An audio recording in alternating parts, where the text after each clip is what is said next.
是也要是the photographer.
Good evening.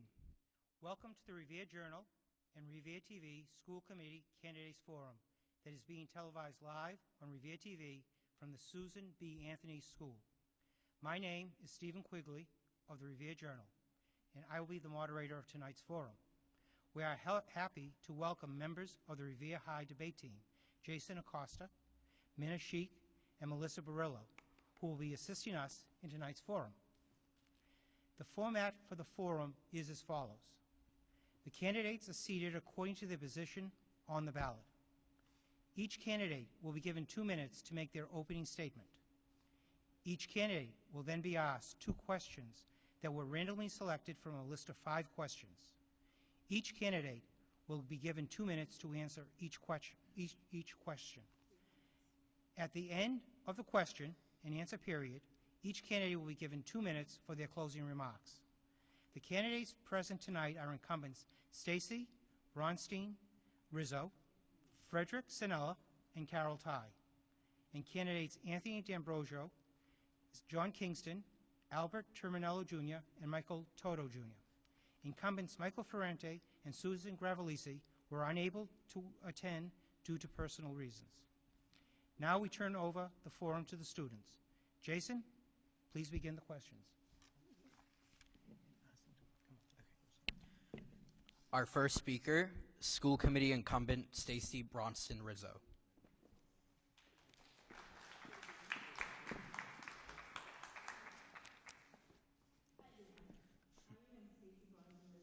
Same old me, but with the addition of my maiden name, Bronstein.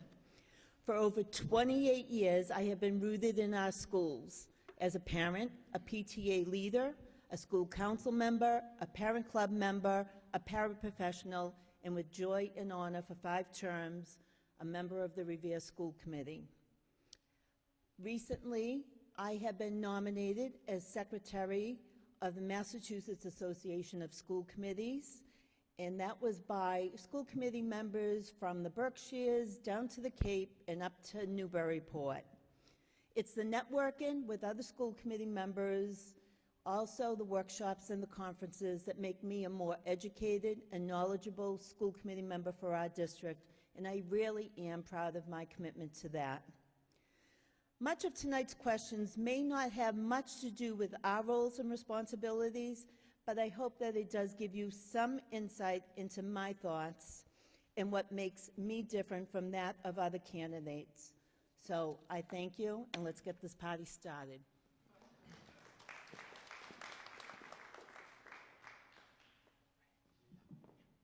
Our next speaker is School Committee incumbent Frederick Sinella.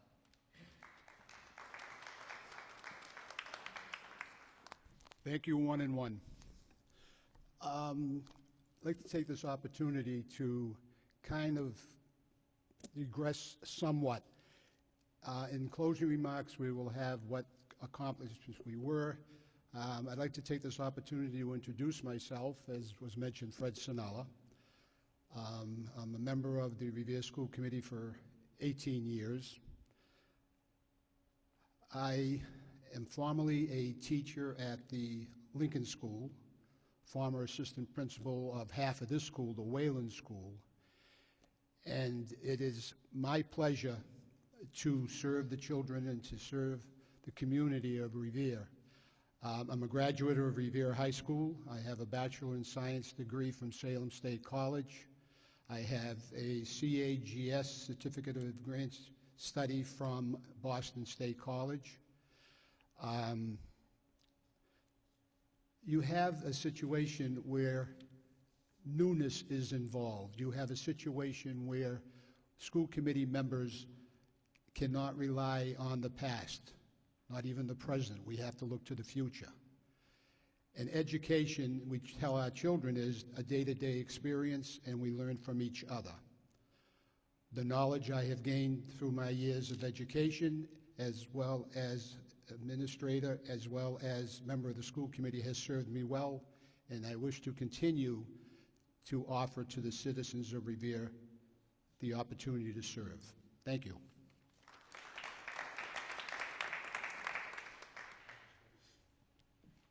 Our next speaker, School Committee incumbent Carol Ty. Good evening, ladies and gentlemen. My name is Carol Ty. I'm currently a member of the school committee, a lifelong resident of Revere. Spent my life and my career in the Revere Public Schools, 35 years a teacher at Revere High School. A couple of you out there were sitting in my classes. 6 years in the superintendent's office. And then in 2001, I was elected to the school committee and have served continuously ever since. I've had so many proud moments in my tenure, in all of that time. I cannot begin to delineate them all. The ones that stand out, though, are watching people that I had in class grow, mature, become success in their personal lives and in their professional lives. That gives me great joy. And one moment I remember, which comes to mind particularly because we are in this complex. On a cold, rainy day in December, much like tonight, although it's not December yet, but it certainly feels like it, I went from Revere High School and walked up to City Hall and met with Mayor Bob Haz. We sat and discussed the program that my administration had come up with to build 5 new schools, including the 2 here. We began on that program, we got on the SBA list, we proceeded not so quickly as we had intended because there was a recession, and the recession meant that it was longer. But I too, with all of you, share the enormous pride, and I think that particular experience makes me uniquely qualified in this particular election to serve on the school committee. Thank you.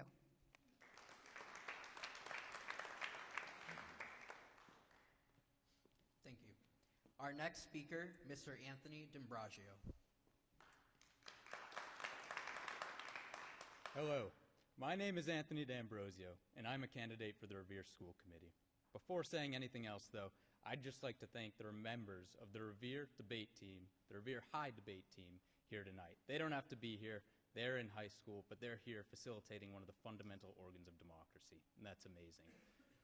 Before you tonight, I want to illustrate my vision for a future Revere, for a Revere of the 21st century that evolves with the times and that prepares its students and children for success in the workforce and life in general.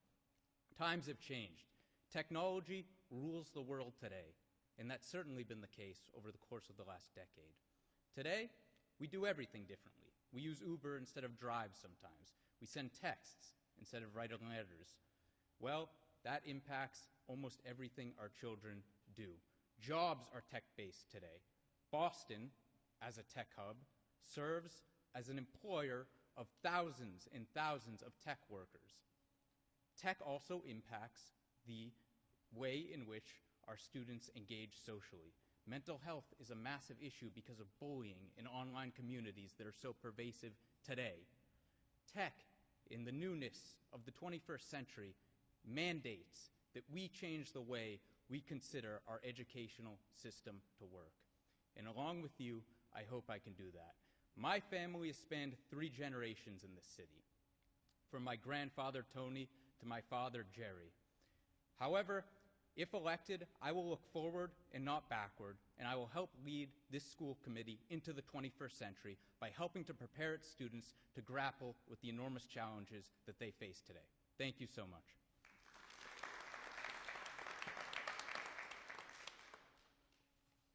Our next speaker, Mr. John Kingston.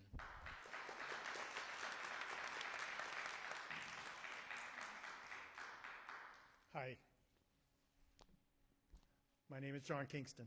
I wish to thank the Revere Journal and Revere TV for organizing this event. I think it's a great event, and I'm very happy that you all came. Thank you very much. I am a lifelong resident of Revere. My parents were lifelong residents of Revere. My father was a Revere teacher and principal for over 35 years in this community. I decided to live in this community and raise my children here. My daughter, Jennifer, attended Revere Public Schools and graduated from Revere High School. She is currently a teacher in the Whalen School in this complex in her 6th year. My son, Jeffrey, attended Revere Public Schools and graduated from the high school. My son recently graduated from college and hopes to be a Revere police officer in the near future. I'm very proud of my children and very proud of the education that they received in the Revere Public Schools. I'm not a newcomer to Revere. For 19 years, I've been volunteering in schools since I took the job at the credit union. In the last 11 years, as manager of the credit union, I've spent an awful lot of time working with teachers and other support people in the schools to try to help them with their financial needs and help them any way I could. It's been something that I've enjoyed very much, and that is why I think I'm taking the next logical step to join the school committee, because we really need a new high school in Revere. The high school is not just for high school students, it's for the community, and it will help with some overcrowding in a lot of the schools that we currently have. It's very important to me. The schools are very important to me, and I'll tell you a short story. I was going to take the day off after the election just to kind of recharge the batteries. It's tough to work a full-time job and campaign. I've learned a lot. But I received an email from the Lincoln School asking me to again volunteer for the spelling bee that I do with Ms. Ty. And I didn't even hesitate. I sent back an email and said, I'm very thankful that you asked me to do so, and I will be there. So I'll put off taking another day off, but I have to go to the Lincoln School because I was asked, and that's the person that I am. Thank you.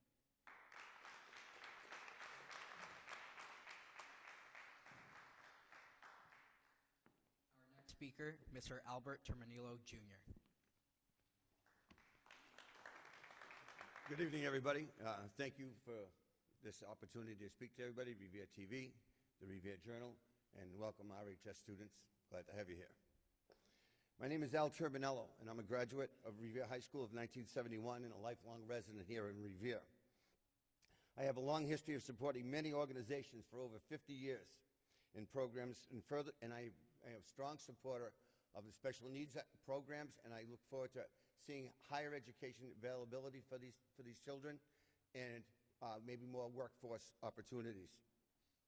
I support the RHA's programs and sports programs, and I want to provide high-tech equipment for them to train with as well. I believe classroom before a playing field for sure, but students need as many avenues to pursue college education money as possible. So in that way, sports provide that type of atmosphere. I've been part of the Revere School programs in many areas for over 25 years, attending many social, athletic, and academic events in lots of ages and grades.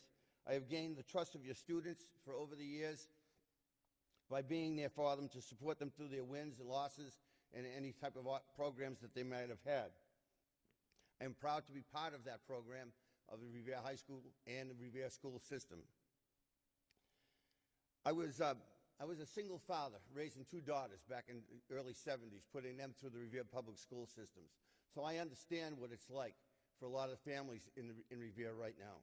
So I got to see my granddaughter graduate from Revere High. So I have roots, strong roots in the city, and I feel that being part of the Revere Schools Committee will add to that avenue of helping the school and helping you and your student prepare for the future. Thank you very much.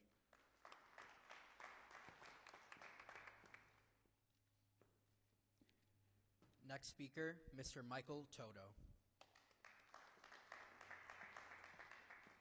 Thank you very much.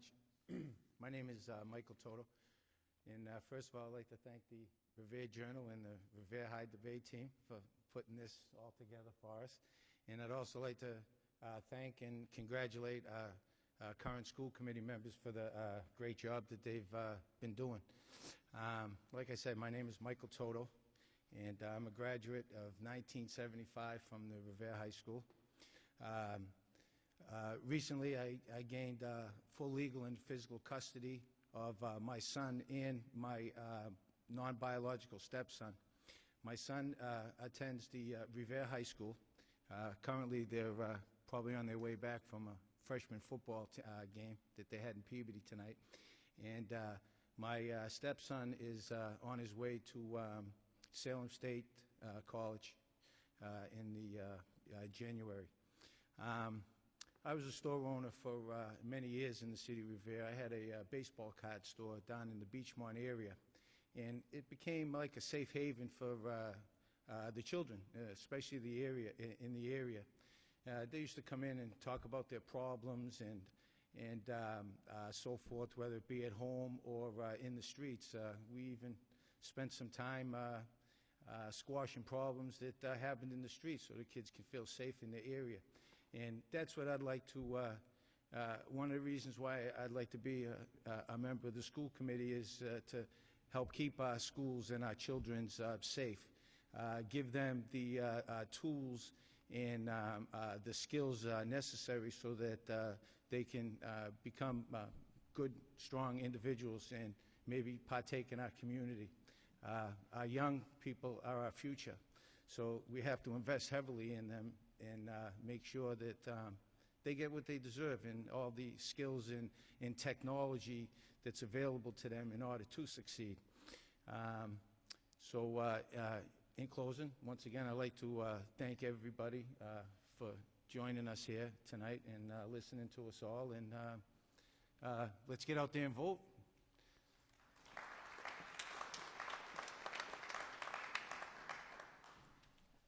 Let's give a round of applause for all of our amazing speakers.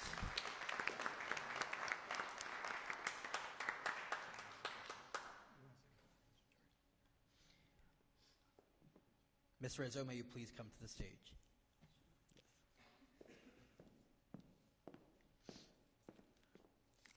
Our first question for you, excuse me? Make it easy. Yeah, we'll try.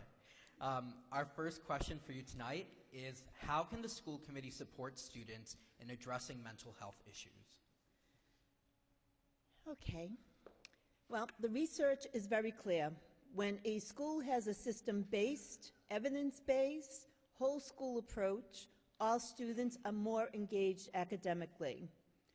Contrary to what has been said in public, that there is an appalling lack of attention paid to mental health by our leaders and candidates, we have been fortunate enough to have people like Dr. Vidala, Dr. Stone from the North Shore Mental Health Clinic, Sylvia Chang from MGH, and many staff members that recognize and have been addressing these needs for over time. This past March alone, Dr. Vidala presented to the school committee a plan to restructure student services. Unfortunately, right now, our 23 social workers and adjustment counselors are not only doing what their expertise is, but also attending to areas of BCBA and also school psychiatry. We need to create support teams that are diverse in areas of expertise. Changes always have been continually met to meet the needs of our students. This morning, our Health and Wellness Committee met and discussed how we can get more community partnerships.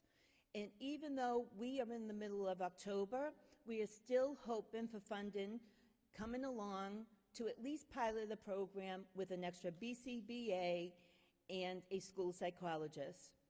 Poverty, trauma, social emotional needs, behavioral, health, and mental needs are all barriers to providing education to the whole child. Why would we not want to pay attention to that?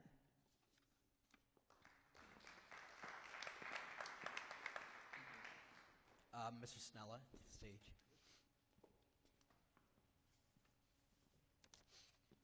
Our first question for you for the night is, how might school committee members prioritize the budgeting process to best address the needs of RPS students and their family? Thank you. The budget process is rather unique. The experts think they know it all, and sometimes they throw the dice. School committees, unfortunately, cannot raise funds. We rely on the City Council, which level funds us, and Chapter 70 from the state budget. To prioritize, as far as we experience, would be to take from Peter to give to Paul. The organizational aspect from superintendent, assistant superintendent, principals, they recommend, they come in with different programs that they would like to see, or what's working, what's not working. So the school committee, in its infinite wisdom, has to kind of define a priority. If it is glaring, then it gets like the squeaky wheel gets the most oil. The indication now of the future of what will be the new high school What will be in the educational aspect, again, relies on the monetary expenditures. To be able to look as security, which is utmost in everyone's mind, you read the newspapers, what's going on in different parts of the country. We have already entertained some kind of program coming up with new monies that's coming from the state. You've read where the monies, the state legislature has just about come up with it. So as chairman of the safety committee, we're looking into that aspect of it. But we have to keep in touch with the children, keep in touch with the parents, see what their needs are. They let us know. Thank you.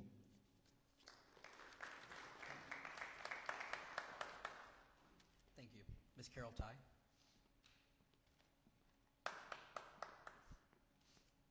Our first question for you is, clearly there is a need for a new Revere High School. What do you believe is the school committee's role in assuring that the final building is in line with the needs of students in the 21st century?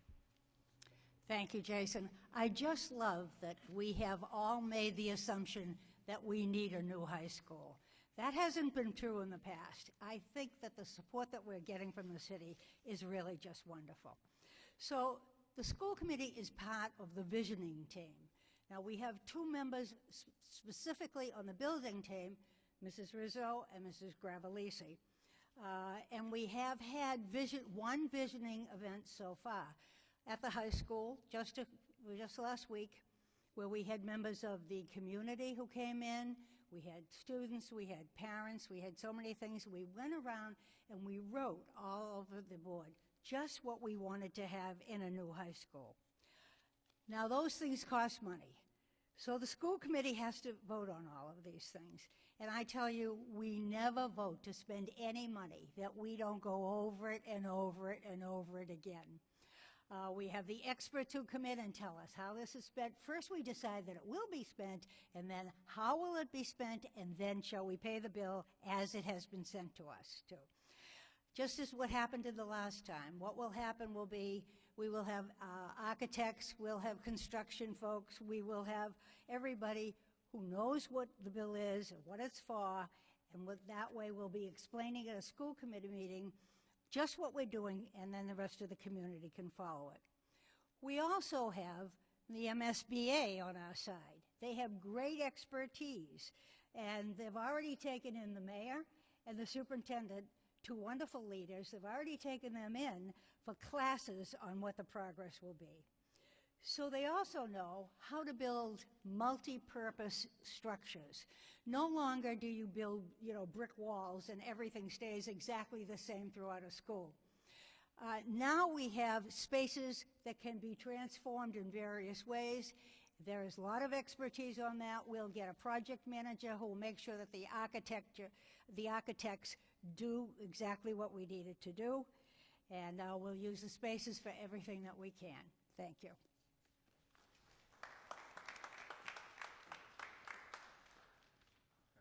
Thank you. Oh, Mr. D'Ambrosio. Our question for you is, the Revere High School athletic program is enjoying a resurgence under the leadership of Director of Athletics, Frank Shea, with more student athletes going on to participate in college sports. Do you believe that our athletic coaches should receive a bonus stipend based on the number of students participating in their programs and the level of success achieved by their teams? Also, would you like to see a review done of the current salary structure for our coaches in comparison to other high school coaches in the area? Thank you for the question. In order to begin to address it, I urge everybody to think about the purpose of high school athletics, about the purpose of having teams, successful teams, and fielding rosters, the purpose of middle school athletics. In my opinion, the purpose here in Revere is not always to produce professional athletes. Listen, I always wanted to be Tom Brady growing up, but I knew that wasn't going to happen. I only turned out to be about 5'10", 150 pounds soaking wet. And I'm assuming that's going to be the same for a lot of our students. The true purpose of our athletic programs are to instill skills, valuable skills that will allow our students to be useful and productive members in the workforce, to succeed in life, socially and otherwise, to instill grit, hard work, mental health, physical health, and all of the positive attributes that lead to productive members of society. So while it's important that our coaches are fairly paid, and certainly not paid any less than comparable coaches in the area, I do not support the idea of stipends. I think that that misframes the conversation. It misdirects us, and it takes our focus off of the most important aspect of the high school athletics program, and that is to treat our kids as though they will be future productive workers and to teach them the skills necessary to be those workers. We need to focus on those skills. We need to teach our kids those skills. Any discussions of this sort right now is not a good use of public attention. Thank you so much.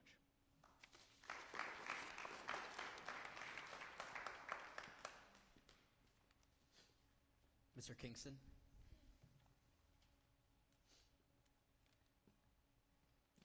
Our question for you is, how can the school committee support students in addressing mental health issues? This is a very important area. It's very difficult for the teachers to teach 25, 30 children. A lot of them don't speak English. A lot of them have other difficulties at home. So the teachers already are starting with a tough problem. What do? I do think we have a very young staff in Revere as far as the teachers go, and I do think some professional development in the area would help, so help them spot if a child's having a problem. I was at the Lincoln School the other day, and a bunch of teachers were outside at recess with their students, and I was talking to a teacher, and they said to me, "I love being out here at recess with my kids." And I said, "Why is that?" She said, "Well, they need the fresh air, they need to run around a little bit, but I can also watch them in a different setting. If they're in the school setting with me, they're all sitting in their chairs doing their work, I don't really know if someone's really having a problem. But when I'm out looking at them at the playground and I see a student over in a corner by themselves, not interacting with any other students, just kind of by themselves, it said something in my mind, and I need to make note of that and maybe pull the student aside and say, is everything going okay? Do you need some help? The other issue is with parents. We need to educate the parents about looking after their children and their mental health. I don't think too many parents would not hesitate to take their child to the hospital if they had a cut or a broken arm or something was wrong with them. But if something's quite not right with them, I think, unfortunately, for a lot of parents, there's a stigma out there that they can't seek help for that. You'll be fine. Shake it off. Be a man. I really think that we need some more professional development for the teachers. The school committee needs to have some workshops to educate parents, and we need to take that stigma away from that problem in society. People are afraid to seek help for that, and I think it's really a big problem. Thank you.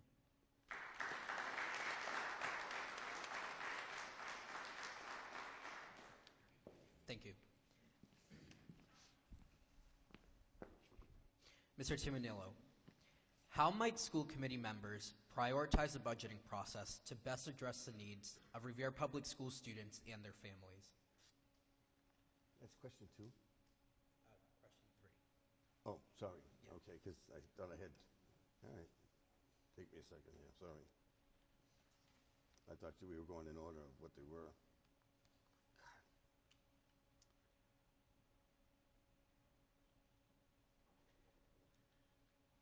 Sorry about that.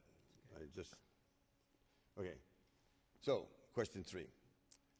Number 1 is, I'm for higher education, not for higher administration costs. I think the administration around here is way overpaid for reasons of money that we don't have. We have assistants, we have a superintendent of schools, and then we have 3 assistant superintendents. Totally unnecessary. You're talking about 4 people in a budget right now that's almost $750,000. That can be used for a lot of things in the school system. None of these questions tonight have been addressed to special needs students about money, funding, or what we intend to do with them. So I think more programs designed around that, less administration costs, and I think and some vocational training as well as in our public schools would be our best interest rather than keep going with the higher administration proposals that we have around here. Finally, bilingual training for a lot of the teachers. I know the students in Revere are having a little bit of a hard time. We do as best we can with them, and everybody seems to be coming along fine, but I think some training with some of the earlier teachers with bilingual training will probably help out a lot. Thank you very much.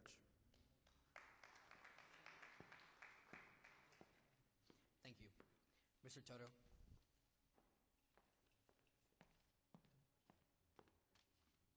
Our question for you is, what do you believe is the school committee's role in assuring that the final building is in line with the needs of students in the 21st century for Revere High School? Thank you for that question. Well, first of all, I believe we have to work closely with the Mass School Building Authority, the MSBA. Make sure we have all the T's crossed and the I's dotted. I think also that we should be able to look into this and make sure we provide our children with, in the new school, collaborative and flexible spaces where the kids can get together and discuss and share and debate. We have to make sure we get all the advanced technology that's available for the children to provide a phenomenal educational setting. Maybe as part of the new school, we have to look into a projection room. Maybe in the art wing, have a kiln in there. How about a dark room with its own photo processing and music and drama with black box theater and music practice rooms? How about culinary art? Okay. And how about a student career center so that these kids can get off to a good start in their future? So in order to make all this work, we have to work closely with the superintendent, Dr. Kelly, and her visionary teams. I believe that's big. And of course, the mayor and all the school committee members have to work for the betterment of the children. And quick thought, how about Suffolk Downs? They want to put all this free space in Suffolk Downs. How about putting a school in there, a nice high school with a Boys and Girls Club or some huge community center, and throw some shops in there that are children friendly so that they can go for lunch or whatever the case may be. Thank you very much.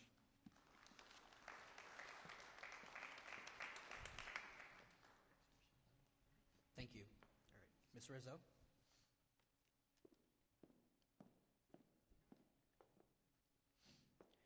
Our last question for you is, what do you plan to do to encourage more inclusion of diverse student populations, such as the ELL community and students with special needs in our schools? Well, one of the biggest things that I do pride our faculty on, from our teachers all the way down to the custodians, we are lucky that they foster one-on-one relationships with our students as much as possible. This can be accomplished greeting them at the door, asking them about their interests, and just giving them praise in and outside the classroom. We need to celebrate diversity by paying attention to the materials that we do use in the class. Do they depict children from a variety of backgrounds and with varying abilities? How do books, videos, and other materials portray children with special needs? We need to educate ourselves more about the specific disabilities any of these students we work with have. Education leads to understanding, which then leads to compassion and connection. We need to encourage interaction by giving students opportunities to interact with each another so they can build friendships and a sense of community. One of the major interactions could be recess, unsupervised, unstructured, at least 20 minutes a day. So that would be one interaction that the kids can have with each other. And also we need to have, everyone has strengths and weaknesses. We need to help kids develop their strengths and see that kids with special needs have strengths too. Focus on progress, no matter how small. Thank you.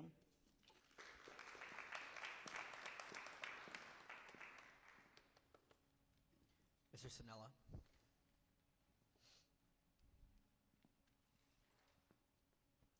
Our final question for you is, what do you believe that the school committee's role is in ensuring the final building is in line with the needs of students in the 21st century? Well, first of all, I'm very proud to be a part of this process. I was an active participant in the first 5 schools that were built dealing with architects and dealing with construction companies, watching who's unionized, who's not. The high school in the future is not the high school I graduated from and most of what you graduated from. We toured the old high school, the present high school, not the old, and with MSBA. And it was interesting, you had administrators, you had students, you had parents, people from the state, looking, advising, consulting, and adhering to. The process that requires the community has to be involved. This is something that's not going to go it alone. So we as a school committee need to listen and value everyone's input, ensure the safety of students, staff, visitors, and local residents with regard to traffic, parking, security, and environmental concerns during construction and upon the completion of the project. Maintain an open process with frequent communication with the educational staff, students, and the community. Also, the possibility of CTE to equip students with the skills needed to succeed in the 21st century, and the CTE has a new opportunity to become further integrated with the core curriculum, which would give students hands-on skills in the classroom before they walk into their first interview. Thank you.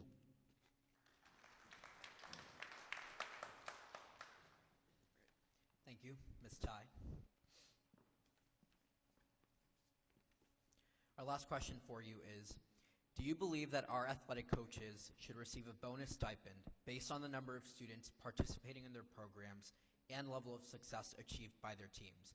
Would you like to see a review done of the current salary structure for them and how salaries compare to other high school coaches in the area? Well, the short answer is no. I do not believe in paying anybody a bonus for doing the wonderful job that they do in the Revere Public Schools. I would be certain that the teachers' union would be opposed to it too, because it is the teachers' union that does all of the negotiation in regard to money with the superintendent and the school committee. It is not up to somebody to decide who would give a bonus. Who would decide how the bonus would be given? Way too much subjectivity. My experience has been only once in the Revere Public Schools did a principal get a bonus from an outside company. And even though people thought he deserved a lot of the credit, other people said, oh, well, somebody else should have had that too, or maybe we should have split that, or maybe we should have done other things. It causes too much controversy, it causes too much angst among people, and so I really am always opposed to that. I'm also opposed to it from the point of view, I'll put on my union hat now, I'm opposed to that because if you get a bonus, it does not become part of your regular salary. And then each year when you negotiate a percentage raise, you do not get the bonus on your base salary. That doesn't make any sense for the person. Do I think we should do some sort of review? Yes, I do. And the proper place for that review on salaries is with the Teachers Association, who will then bring whatever their evidence is for increased salary. We don't give teachers extra money if all their kids pass the MCAS or do something. I think that we do need a review. I think we need to look at, and success certainly comes in there, but no bonuses to anyone. If I had a whole lot of extra money, I'd split it among everyone. Thank you. And we will have 16 million next year. Thank you, Ms. Ty. Mr. D'Ambrosio? Our last question for you of the night is, what do you believe is the school committee's role in assuring the final building of Revere High School is in line with the needs of students in the 21st century? Thank you. In order to align the new school with the needs of students, we need to engage in a process of actively soliciting community support, as we have done thus far. Community support and community input is absolutely necessary, but that's just the short and simple answer. The critical question regarding a new high school in Revere is the question regarding its vision. what it says about the future of Revere, what it says about a 21st century Revere. Within my opening statement, I talked about how the times have changed massively. Again, just look over at Boston. Look at our local economy in the greater Boston area and within Revere. Our greatest employers are tech and STEM-oriented employers. They're hospitals, they're research firms. Because of all of this, I propose the investigation of the implementation and construction of a potential STEM and tech-oriented school in order to better prepare our students to get the jobs of the 21st century, to become the researchers, the technicians, the pharmacists, the nurses, the doctors, the computer scientists of the 21st century. This requires more than just vision. It requires a broad social mandate to rethink our high school and educational programs' relationship with producing successful students in the workforce and otherwise. With your help and with your support, I will advocate for a Revere High School that instills technical and STEM-oriented skills in its students to best prepare them for life after high school. We will create a 21st century Revere High, and we'll do so successfully. Thank you.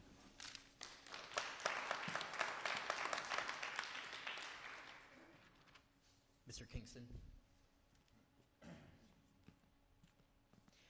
Do you believe that our athletic coaches should receive a bonus stipend based off of student participation and level of success achieved by teams?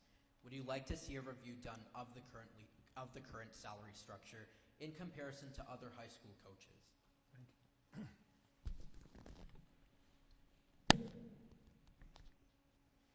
I have had the pleasure of working/volunteering at Revere High School events for the last 15 years. I realize how difficult it is sometimes to find coaches. I have no problem with doing a review of the area and asking the superintendent and athletic director to do that to make sure that our coaches are paid fairly. My brother coached a number of years ago varsity basketball. I saw how many hours he put into it. And when you look at basically what the stipend was, for the number of hours you put in times what the stipend was, it wasn't a very lucrative position. And you don't coach to make money, but you also have a family and you have responsibilities. And when you're taking someone away from their family, you need to compensate them fairly. So I most certainly want to see a salary of other communities that, like us, and use those numbers to try to gauge what the coaching salary should be. I do agree with Ms. Ty that it is a union matter, but I do think it's something that the superintendent and the athletic director should look at and bring to the table. I've had the pleasure of working for 4 athletic directors. They've also worked very hard, but I've also seen the struggle sometimes to get a coach, and I'll say to the athletic director, how are we doing for baseball this year? What are we doing with this year? Oh, it's tough, I don't have many applicants. And I've been told that sometimes we don't pay enough. So that's a concern. As far as an extra stipend, I don't know if I understand the question properly. This is the thing I would support. If you do make the tournament, you're usually required to work another week or two. That's another week or two of your coaching because you've got to prepare the students for that tournament game or games. And I do think the coach, if he works past his regular season, should receive an additional stipend for that. It's not a reward for getting there. It's putting the extra time in after the season's over when everyone else is already done. I just don't think it's fair to ask someone to work more than they were supposed to and not receive some kind of compensation. I don't think that's fair. Thank you.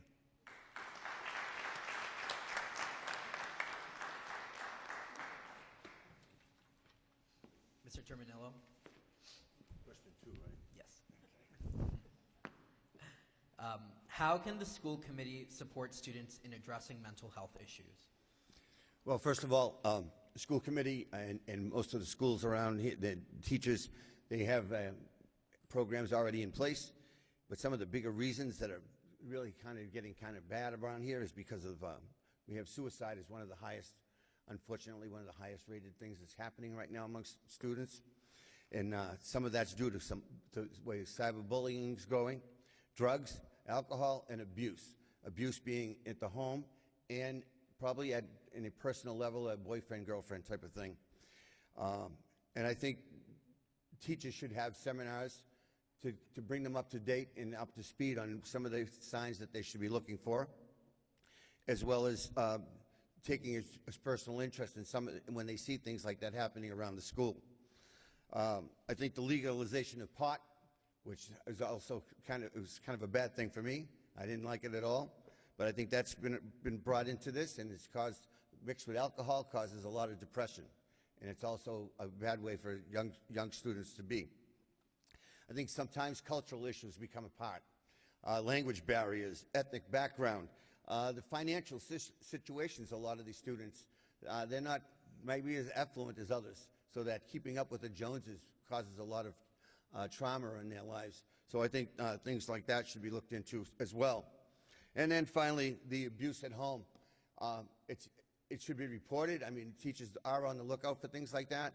So again, with the help of the teachers and the school committee and the faculty, I think everybody should kind of work towards watching more for these incidents that are happening in and around the schools as opposed to just in the classrooms. Thank you very much.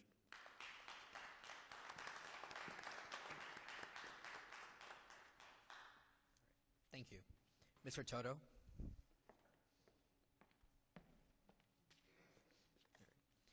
Question 2 is really popular, guys. Your question is, how can the school committee support students in addressing mental health issues? Thank you for that question. Well, first of all, in the mental health department, on a positive note, I'd like to thank Officer Joe Singer for his part in helping with the kids by keeping them safe and offering them programs after school to help with their mental health. There should be more people like Officer Joe Singer out there. I like to give credit where credit's due, and I read an article by Anthony D'Ambrosio in the Revere Journal recently, and I think to help with the mental aspect of the children, I think we have to increase our services and support in our schools. I think we have to increase the training of our faculty, and maybe there should be on-the-spot mental health professionals that could work with these kids as well. I want to thank Anthony D'Ambrosio for writing about that. It's a very touchy subject in our system. I'd like to know more about the Share Your Love Foundation. They help to shape the students' lives, and there should be many more choices and programs that we can start up to help the children deal with their real-life issues. Organizations like Aspire Youth Program, which educates, motivates, and offers life-changing tools to children and parents. Sometimes, a lot of times, I found out that it's not the children, it's the parents, and the children end up paying the price. And once again, I'd like to be able to work closely with everyone involved, the superintendent of schools, the mayor, the school committee members, the council members, and I mean, those are our children. That's our future.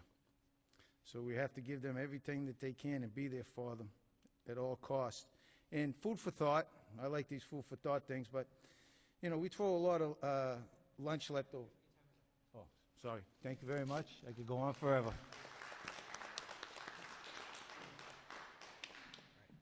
Let's give a round of applause for all those responses.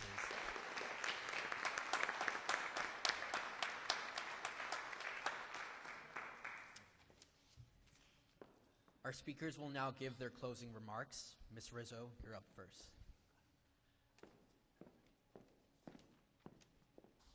So this is the last time you can hear my melodious voice.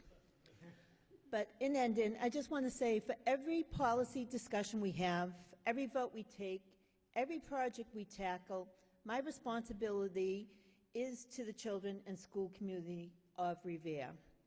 I believe public education should be inclusive, challenging, individualized, safe, and supportive for our children.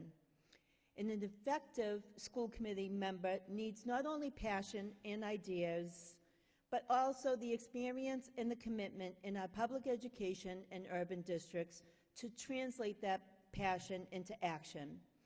I am committed to this position on a full-time basis, and my passion has always been 125%.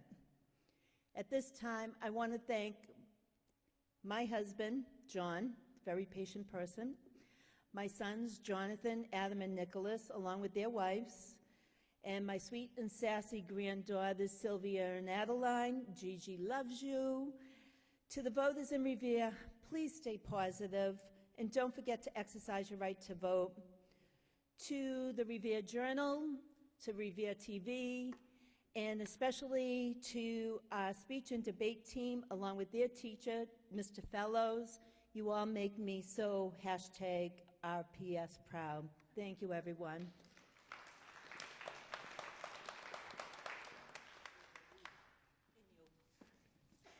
Thank you, Ms. Rizzo. Our next speaker is Mr. Sinella. Thank you. She neglected to mention Rudy, her canine counterpart. My last election, I had a couple of issues that I kind of put in the must-do column.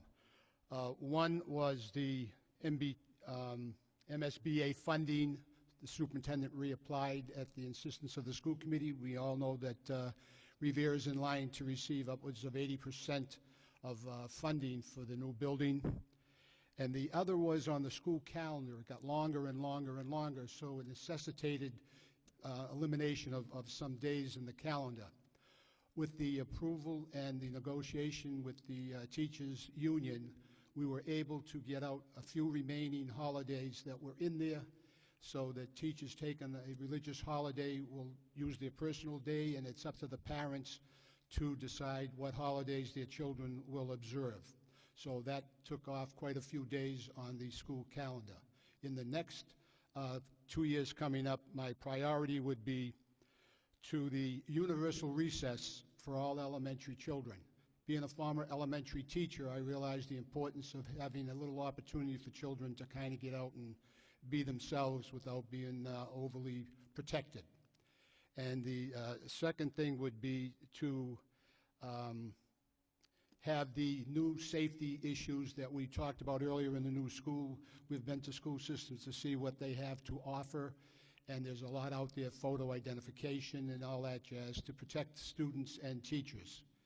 And in closing, I would respectfully request a vote on my behalf to continue my years of service to the city of Revere. Thank you.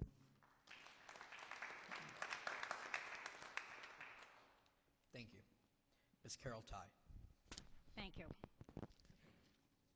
It's almost hard to imagine that we will get the money next year that we deserve, an additional $16 million. Can you imagine if we had been getting the money that we deserved all along, what we would have been able to do? And in spite of the difficulty, because our poor children were ignored, we were fiscally responsible, managed so well, we did not lay off one teacher. We still kept athletics, we still kept extracurricular activities, we still kept going, we did not stop, we were not discouraged by that. And now that we get what we deserve, I like to quote the Globe more and more. When they were talking about other communities that got a full funding or could afford to make up by their city's funding what they didn't get from the state, and in some cases spent twice as much. Cambridge, for example, spent $28,000 to educate each kid. We had only $14,000 to educate each kid. That's a big, big split in what we get. And yet we did it so well. I never thought I'd see it. The Globe editorial said, "Where can we find more Reveres?" Well, we have a gem right here. We have great leaders. I've worked with great mayors, with great school committee people, including the ones on the stage and the ones who are out there in the audience. I've had a very happy life. It's been wonderful, and I really appreciate your support. Thank you for the Journal for giving us this opportunity for getting up here. Thank you to all of you, and I ask you one more time, please consider me for one of your votes on the school committee. Thank you.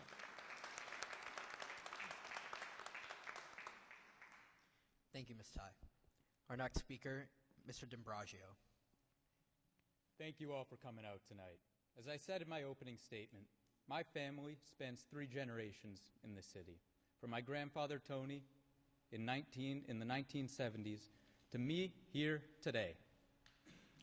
Our longevity in the city won't stop me from looking forward into the future and doing everything I can to make sure that we prepare our students and our children to be successful in the 21st century, to equip them with the skills to achieve that success, not only in college, not only in the workforce, but in social life afterward as well. We want wholly successful students, and we need to meet the demands of that success within our school system. Older way of doing things and more traditional ways of doing things are certainly to be respected. They're necessary to understand and necessary to study. But sometimes it's time for newness. It's time for innovation, and it's time for new approaches to solving the immense challenges that accompany us in this new time, this new 21st century. So thank you all for coming out tonight. I urge you to listen to what I'm saying, and I ask for one of your 6 votes on November 5th. Thank you all so much.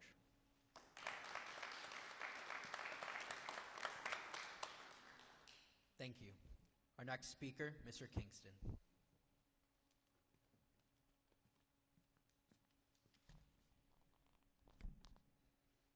I was fortunate to go to Bentley College at the time, now it's Bentley University, and I received a degree in business management.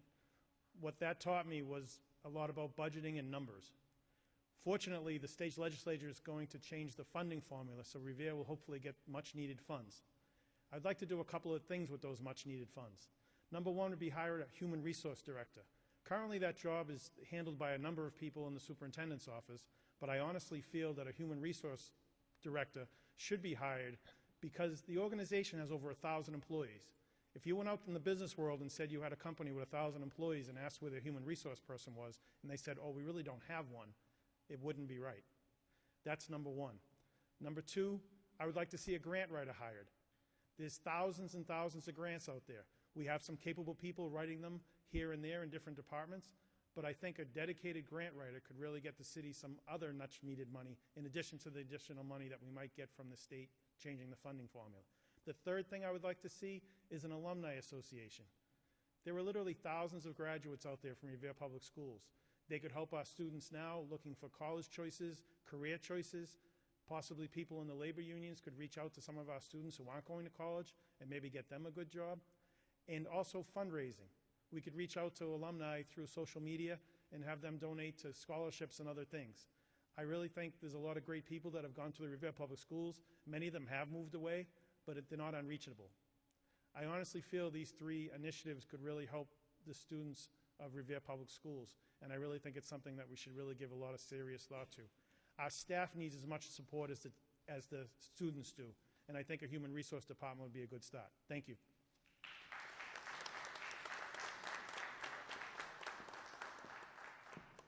Thank you. Our next speaker, Mr. Terminillo. Okay. I've never been known to pull any punches, and I believe in full disclosure on a lot of things around here. And if you're like me and a lot of other citizens in Revere, you're getting kind of tired of things. First of all, we have a candidate up here that's talking about 3 generations of being in the city. Well, unfortunately, in the early formative years, he was taken out of the Paul Revere School, and his parents moved him out of the city of Revere, and he's never been in a public school a day in his life. And now he's here in Revere trying to get a job on the Revere School Committee, trying to tell you what to do with your public school students. That's just a little food for thought that you should probably have in mind. Secondly, we've had a member of the school committee who over the majority of the past 10 years has been spending his time in Florida from January to May, not attending one meeting, not attending one event in the school system, not doing anything but collect your money and spend it in Florida. I don't know about you, I've had about enough of that. My life is an open book. I've been working in the city, living in the city, and working very hard to do the best thing I can to make the city better for you and your students. So with that, I want to thank everybody for being here, for listening to what I have to say, for giving me the opportunity to speak my mind, and I hope you consider me for one of your 6 votes in November. Thank you very much.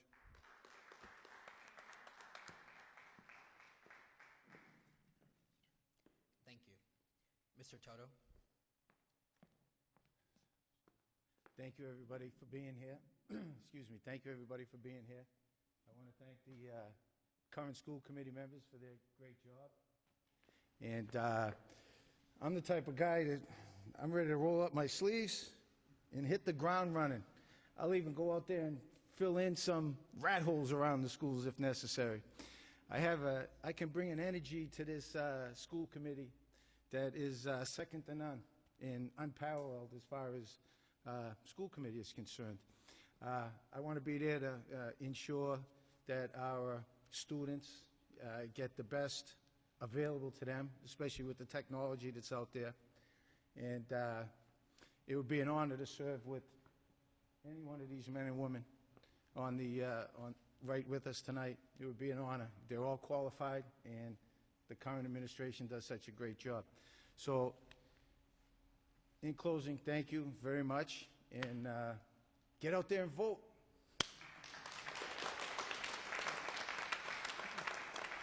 Let's give a big round to all the candidates for being here. Good job. Just a couple of housekeeping. We want to thank you for joining us for tonight's forum before the Patriots kick off. This forum will be shown again in the coming weeks on Revere TV on this channel. We want to thank the candidates for making this forum possible by their participation. We want to thank our media partner, Revere TV, Bob Dunbar and his staff. We want to thank Superintendent of Revere Public Schools, Diane Kelly, for allowing us to broadcast this forum from the Susan B. Anthony School, and Mark Fellows, Faculty Advisor for the debate team, for working with us on this debate.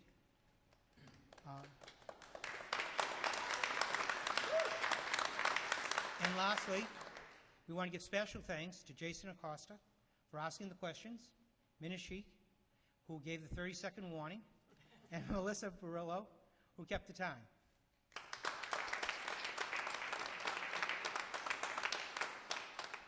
On October 17th, the candidates for Councilor at Large will be appearing in another live forum. And on October 24th, a debate of the candidates for mayor, Mayor Brian Arrigo and Councilor at Large Dan Rizzo, will be televised live from this auditorium. This is a very active political season in Revere, and remember to get out and vote on Tuesday, November 5th.